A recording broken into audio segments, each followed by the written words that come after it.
Hoje vamos falar um pouco sobre circuitos elétricos aplicados à geração de energia elétrica através de turbinas eólicas. Bom, primeiramente temos aqui um sumário do que vai ser abordado nessa aula. Vamos começar falando um pouco sobre o que é energia eólica, fazendo uma breve introdução a esse tipo de energia. Vamos falar algumas vantagens e desvantagens da utilização de energia eólica e vamos falar também algumas tendências da utilização de energia eólica ao redor do mundo. Depois vamos falar um pouco sobre os componentes que estão presentes nessas turbinas eólicas, tanto os mecânicos quanto os elétricos, mas dando um pouco mais de foco para os componentes elétricos. E aí finalmente chegamos à parte mais importante e mais interessante também dessa aula, que são os princípios de funcionamento, né? Como que uma turbina eólica consegue transformar o vento em energia elétrica. E aí vamos falar tanto dos princípios da parte mecânica quanto da parte elétrica. Bom, então, para começar, vamos falar um pouco sobre o que é essa energia eólica, né?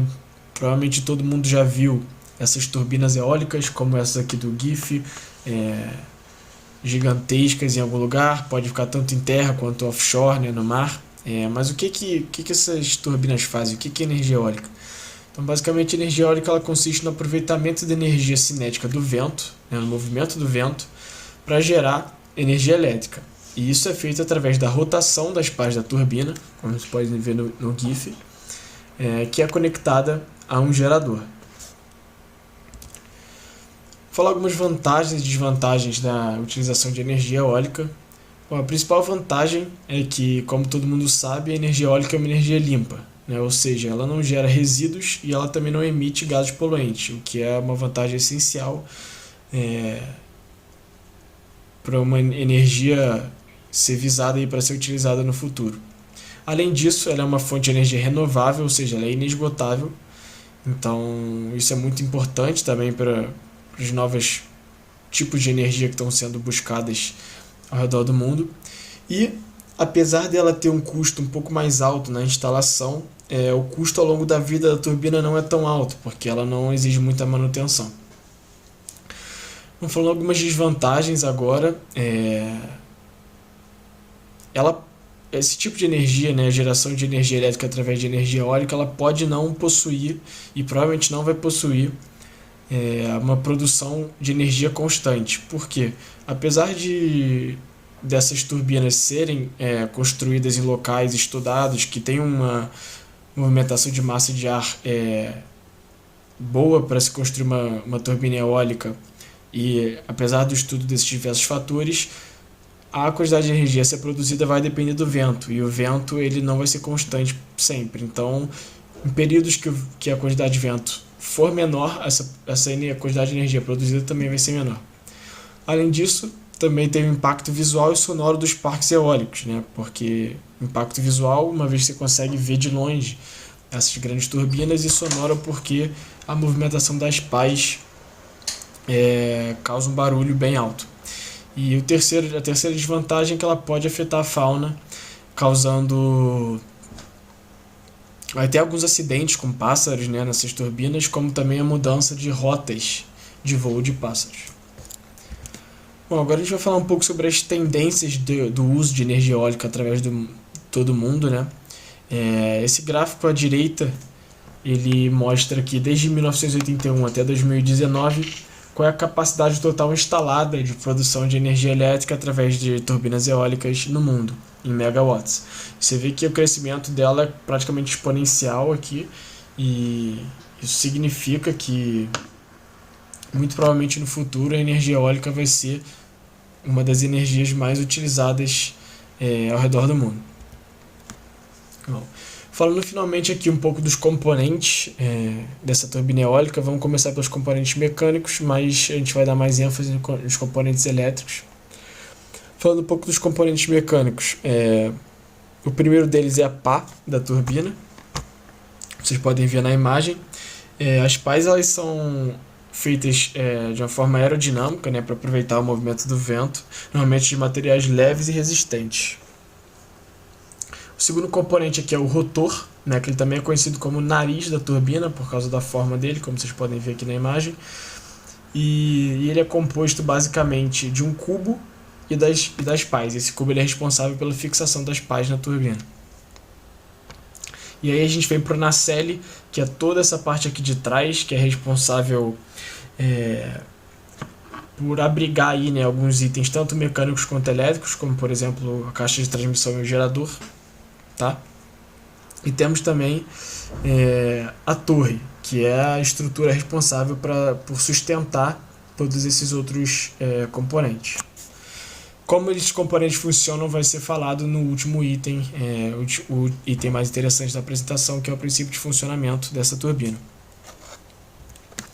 Falando um pouco agora dos componentes elétricos, primeiramente a gente tem o gerador, né, que obviamente é responsável por gerar, transformar essa energia mecânica da rotação das pás em energia elétrica. Temos também o inversor, que tem um papel essencial na viabilização do consumo dessa energia produzida, e isso vai ser explicado um pouco mais para frente também.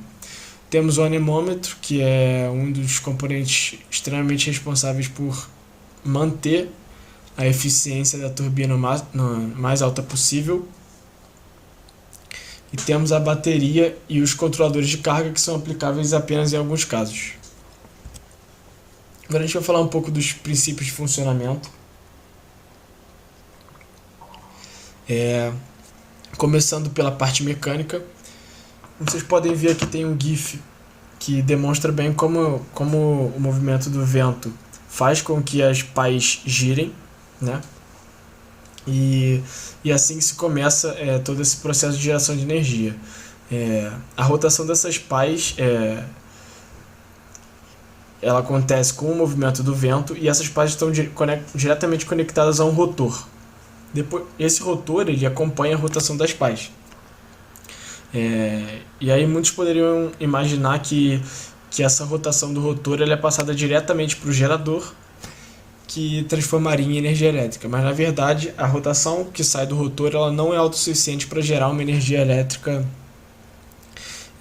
suficiente, né? Então, primeiro, entre o rotor e o gerador, a gente conta com uma caixa de transmissão, também chamada de caixa multiplicadora, que é responsável por aumentar essa velocidade de rotação através de um conjunto de engrenagens planetárias.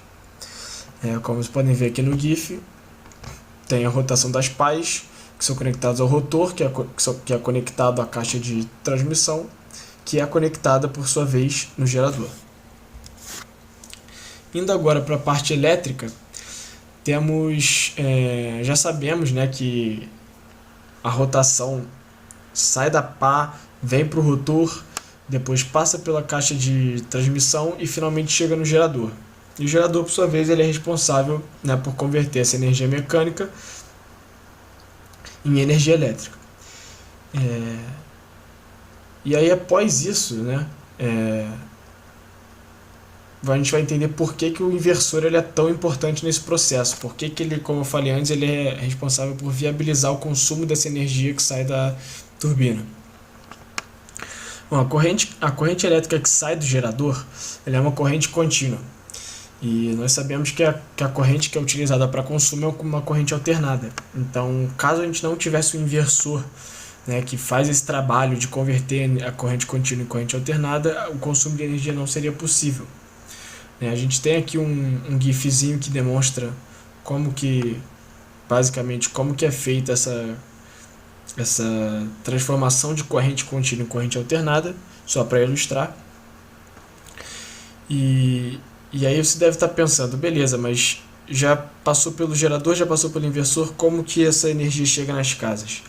E aí temos duas maneiras. Como eu disse antes, as baterias elas são aplicáveis apenas em alguns casos, que são os casos que a gente chama de um sistema off-grid, que é um sistema que não é conectado diretamente nas linhas de transmissão ou com uma concessionária. Então, para isso, são utilizadas baterias para armazenar essa energia antes de ser transmitida para o seu consumidor final.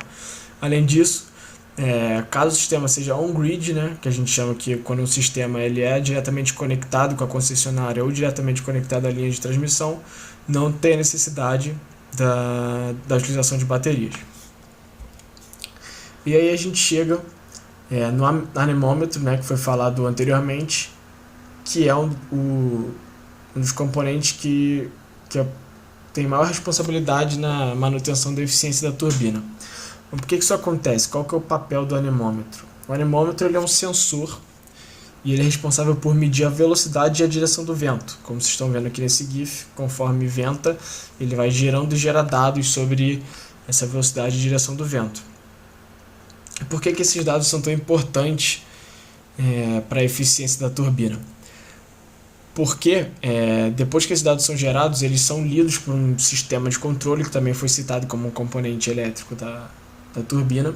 Esse sistema de controle é responsável por interpretar esses dados e enviar um sinal para motores que ficam no topo da torre, né, entre a torre e a nacelle. E esses motores eles são responsáveis por gerar a parte de cima da turbina, que é composta pela nacelle, pelo rotor, pelas pás, gerar toda essa parte de forma a deixar a turbina sempre alinhada com a direção do vento. E por que isso é tão importante? Porque imagina que a turbina ficasse fixada em uma direção e estivesse ventando em outra direção. A eficiência da turbina obviamente diminuiria muito e com isso a geração de energia também diminuiria. Então por isso que o anemômetro é tão importante para a manutenção, né, da mais alta eficiência possível. Então, é basicamente isso. Aqui temos algumas fontes que foram utilizadas nesse trabalho. Tá? E por hoje é só. Obrigado.